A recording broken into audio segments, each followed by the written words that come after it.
Greetings, everyone. Welcome to Mitchell's Child Memories, Part 15.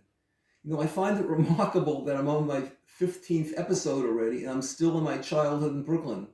I had expected to be maybe past this by episode 7, but it just so happens that every day I'm discovering newer memories of my early days in Brooklyn, the projects in Brooklyn.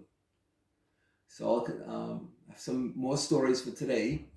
Um, the park that was attached to my public school 273 is like, for me, is like hallowed ground. It's very, very sacred. There was my most cherished childhood memories.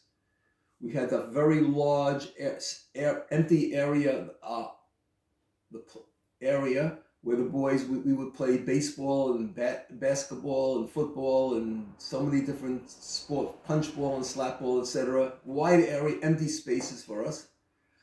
But it was attached to a playground, the children's playground in the park, which also I have very, very fond memories. And if you walk in the main entrance of the park, first of all, on the right-hand side, there will be tables to play chess and checkers, which I did quite frequently. But if you move to the left, there's a whole bunch of activities for children. There was a sandbox, which I played in when I was a little boy. But my favorite was called the Skelly Court. I don't know if you know what Skelly is, but it was a game that I loved and I was like a champion of it. Skelly is like this. You have a bottle cap, something like this, and you place it down and use your fingers, and you'd hit the cap and take it around the court. You get one turn and you have to go all the way around the court and you play against your opponents, whoever. There are little boxes, 1, 2, 3, 4, 5, 6, 7, etc.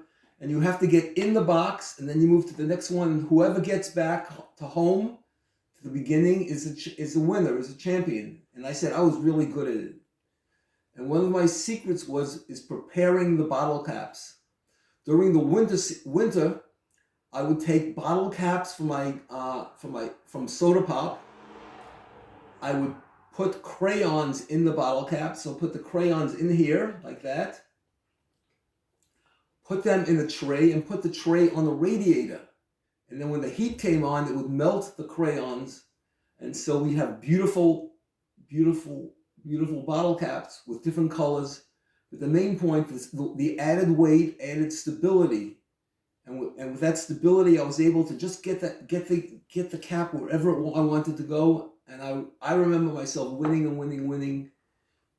Very few times do I remember myself losing. So it's a very, very fun. I was a Skelly champion of 273, and there was so many other fun things in my memory. One of them was amazing. There was a wide area with a tremendous water sprinkler. And this was turned on the very, very hot days in the summer. And believe me, we had hot days in New York City, hot and humid. And when the park man, Alex Panos, when he turned on that sprinkler, it covered a huge area. And then everyone would come out, parents with their children, little children, big children, teenagers. Some would just stand in the water. Some would run around. Some would come in and out. Some put on the bathing suits and ran in. Others came in with shorts. Some took off their shirts and ran in. Some people just with their clothes loved to get soaked. And it was such a refreshing, it was such an area, refreshed us from that hot weather. But it showed a tremendous community spirit that all sorts of people, with older, younger, everyone would come in and get soaked in the sprinkler. It was amazing. And then we had some other fun things on that side. Nearby there was the seesaw. I don't know if you know what a seesaw is. It's just a wooden plank, and it was balanced in the middle by a single point in the middle held it together, and two people would sit on the seesaw and go up and down. That was a lot of fun, and you should have people of equal weight. Then you can really get going up, back and forth. The wrong thing to do was have a fat person and a thin person, because then the fat person would keep the thin person up in the air and you could air forever. So that wouldn't work.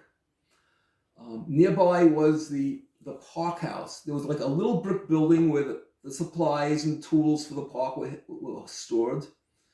But just to show you how we took advantage of every little thing in the park, we would take a ball and we hit it against the walls, and we divided it up into boxes, and we played box ball off the wall. We hit it like this. We'd hit the ball on a bounce. Just to make you show how we were so creative, we took advantage of every little space that we had.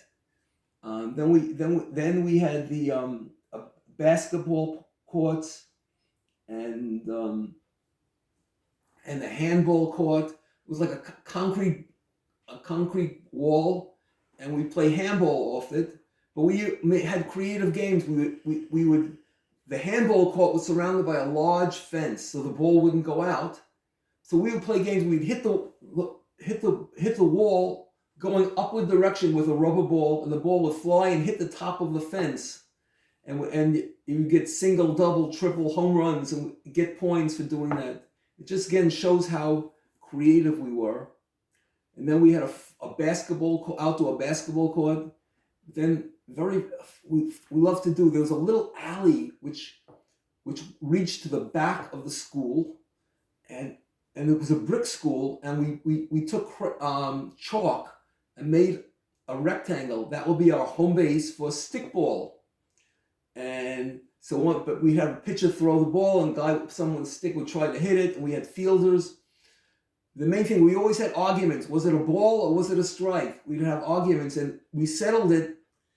If the ball had chalk on it, that means it was a strike. If you looked at it and there was no chalk, it was a ball. So that's what we still sometimes argued after, but that's how things were. So very, very hallowed ground for me. And I talked about the community spirit. I'd like to give you an example. One time there was going to be a baseball game between two buildings, 359, 363 Wortman Avenue. And we was talking about it for weeks. And this is the dads. We're going to play each other. Which is the best building in baseball? And the day the game was supposed to be held, a child got bit by a dog. And in those days, that was very serious because we didn't know rabies. The child had rabies, which would be, it could be threatening his life. And the child would have to get shots if we didn't catch the dog to test it to have rabies.